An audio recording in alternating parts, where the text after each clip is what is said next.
રાજકોટમાં આંગણવાડીમાં મોકલાતા અનાજની કાળાબજારી સામે આવી છે। આંગણવાડીના અનાજને બારોબાર વેચવાનું કૌભાંડ સામે આવ્યું। શાળા નંબર 78 માંથી અનાજને રિક્ષામાં ભરી બહાર મોકલાયું। સીડીપીઓ સ્થળ પર પહોંચતા જ રિક્ષાની તપાસ હાથ ધરી। અનાજનો જથ્થો રામવન પાસે મોકલાતો હોવાનું બહાર આવ્યું છે। કોના ઇશારે અનાજના જથ્થાની હેરાફેરી થતી હતી તેની તપાસ થઈ રહી છે। કાળાબજારી અનાજની સામે આવી છે। આંગણવાડીમાં અનાજનો જથ્થો જે મોકલાતો હોય છે તેની કાળાબજારી સામે આવી છે। આંગણવાડીમાં આપવામાં આવતા પૌષ્ટિક આહારનું આખું કૌભાંડ છે તે સામે આવ્યું છે। આપણી સાથે વિરોધ પક્ષના નેતા વસરામભાઈ સાગઠિયા। વસરામભાઈ, આંગણવાડીમાં જે કુપોષિત બાળકો હોય તેમને પોષણક્ષમ આહાર સરકાર આપી રહી છે, પણ ક્યાંક આ અનાજ બારોબાર વેચી દેવાનું સામે આવતું છે। શું હકીકત આમાં અને કઈ રીતના તપાસ હાથ ધરવામાં આવી? રાજકોટ મહાનગરપાલિકાના સીડીપીઓ દ્વારા ગઈકાલે વોર્ડ નંબર 6 શાળા નંબર 78 ને ચેકિંગ કરતા શાળાના આંગણવાડીના સંચાલિકા બેન દ્વારા 36 આવા બાચકાઓ લઈ અને હગે વગે કરવા જઈ રહ્યા હતા ત્યારે આ કૌભાંડ હાથો હાથ પકડ્યું છે। બહુ શરમજનક બાબત એ છે કે વોર્ડ નંબર 6 ના ભાજપના પ્રમુખ, આ બેન પોતે પ્રમુખ છે અને ભાજપના પ્રમુખ હોવા છતાં જો આવું કૌભાંડ કરતા હોય એ તો બહુ મોટી શરમજનક બાબત છે। આમાં ભાજપને શીખ લેવાની જરૂરિયાત છે। સરકારે જે રીતે પૌષ્ટિક આહાર કહીને આપે છે, આપણે માની લીધું પૌષ્ટિક આહાર છે સગર્ભા બહેનો અને બાળકો માટે, કારણ કે આ બધા નાના અને પછાત વિસ્તારના બાળકો, અનુસૂચિત જાતિ, જનજાતિ, ઓબીસી, એસટી આ લોકો જ્યારે આનો ઉપયોગ કરતા હોય ત્યારે સરકારની પણ એક નૈતિક જવાબદારી બને છે કે એને સારું અને પૌષ્ટિક આહાર મળવો જોઈએ અને આવા કૌભાંડ જે ભાજપ દ્વારા થઈ રહ્યા છે એ ન થવા જોઈએ, કારણ કે ઓલરેડી અગાઉ ભાજપના અનેક નેતાઓ નાના મોટા કૌભાંડમાં સંકળાયેલા છે। આવું ન થવું જોઈએ। વસરામભાઈ, સીડીપીઓએ આખું કૌભાંડ પકડી પડ્યું છે, હવે તપાસની વાત કરવામાં આવી રહી છે, તો કઈ રીતના આમાં તપાસ થવી જોઈએ? જે અનાજ ક્યાં પહોંચતું હતું અથવા તો અનાજ કોના દ્વારા મોકલવામાં આવતું હતું, કઈ રીતના આમાં તપાસ થવી?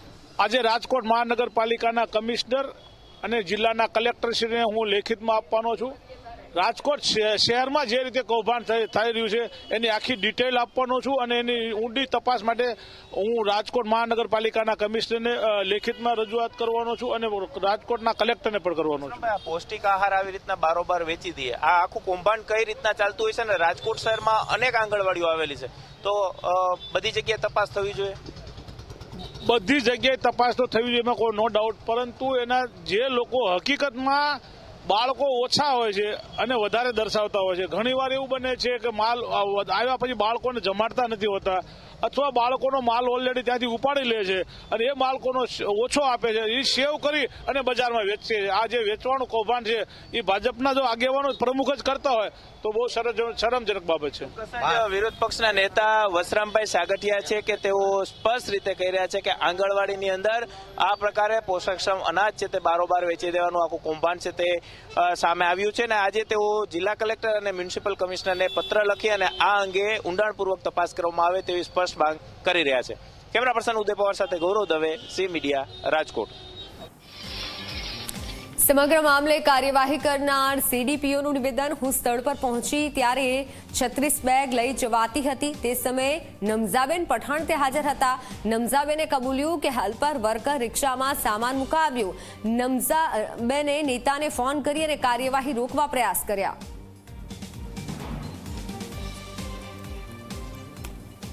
સીડીપીઓ જયશ્રીબેન સાકરિયા આપણી સાથે છે કે જેમને આખું જે આંગણવાડીની અંદર હાલતું અનાજ કૌભાંડ છે તે ઝડપી પાડવામાં આવ્યું છે। આપણી સાથે જયશ્રીબેન છે, તેમની સાથે વાત કરીશું। જયશ્રીબેન, આજે આંગણવાડીમાંથી જે અલગ અલગ યોજનાઓના જે જથ્થાઓ હતા અનાજના, આ ક્યાં લઈ જવામાં આવતા હતા અને ખાસ કરીને આપણા દ્વારા હવે કઈ રીતના આમાં તપાસ હાથ ધરવામાં?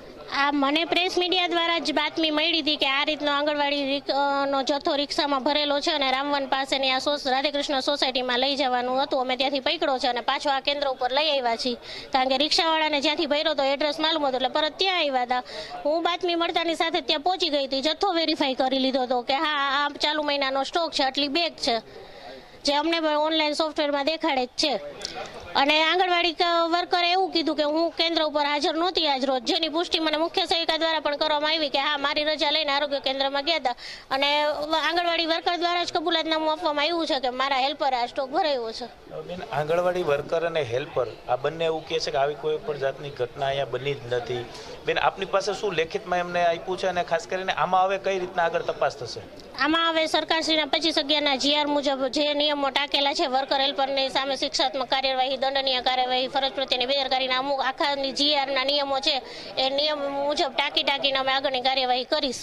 અને મારા પ્રોગ્રામ ઓફિસર શ્રી આ અંગે મને જે માર્ગદર્શન આપશે એ રીતે હું આગળ વધીશ. બેન, હેલ્પર અને વર્કર છે એ એવું કહે છે કે આ પ્રકારની કોઈ ઘટના જ નથી બની. આજ સવારે જ્યારે મીડિયા ત્યાં પહોંચ્યું ત્યારે એમને એવું કબૂલાત આપ્યું, વાલીઓને પણ એમને બોલાવ્યા કે આ ખોટું અમારી વિરુદ્ધ ખોટા આક્ષેપો લગાડવામાં આવી રહ્યા. હકીકત તમને લેખિતમાં શું આપ્યું છે બેન? લેખિતમાં એને મને એવું આપ્યું છે કે હું કાર્યકર તરીકે લેખિત આપું છું કે મારા હેલ્પર બેને આ સ્ટોક રિક્ષામાં ભરાવેલો હતો અને હવે પછી આવી ભૂલ નહીં થાય એવું બધું એને મને લેખિતમાં આપેલું છે. બેન, સામાન્ય રીતે આ પ્રકારના કોઈ પણ અનાજના જથ્થા અથવા તો કોઈ પણ પોષણક્ષમ આહાર આપવામાં આવે તો આ જથ્થો રાખવાનું ક્યાં હોય છે અને ખાસ કરીને એ કઈ રીતના બાળકોને અથવા તો સગર્ભા કેન્દ્ર ઉપર આપવામાં આવે છે અને દર મહિને જ્યારે એમને મળે ત્યારે એમને જે લાભાર્થી છે સગર્ભા ધાત્રી અને બાળકો એમને ફેસ કેપ્ચર કરીને જ THR વિતરણ કરવાનું હોય છે. બેન, આ નજમાબેન જે પઠાણ જે સંચાલક છે આંગણવાડીના, જે એ કોઈ પાર્ટી સાથે, રાજકીય પાર્ટી સાથે જોડાયેલા છે અથવા તો તમને જ્યારે તમે આ અનાજનો જથ્થો પકડો ત્યારે કોઈની સાથે વાતચીત તેમને કરાવી, એ પોતે હાજર હતા કે નહોતા? એ નજમાબેન પોતે હાજર હતા. તેમના ફોનમાંથી મને એમને કોઈ પોલિટિકલ માણસ સાથે વાત કરાવી હતી જેમને હું ઓળખતી નથી, બરાબર. અને મેં એવું કીધું હતું કે ભાઈ આમાં તો જો પછી આગળની કાર્યવાહી થશે નિયમ મુજબ, કારણ કે જો હું કાર્યવાહી ન કરું તો મારી પણ નોકરીનો પ્રશ્ન ઉઠે. અને એટલે મેં એવું કીધું હતું કે આમાં હું નિયમ મુજબ કાર્યવાહી કરીશ.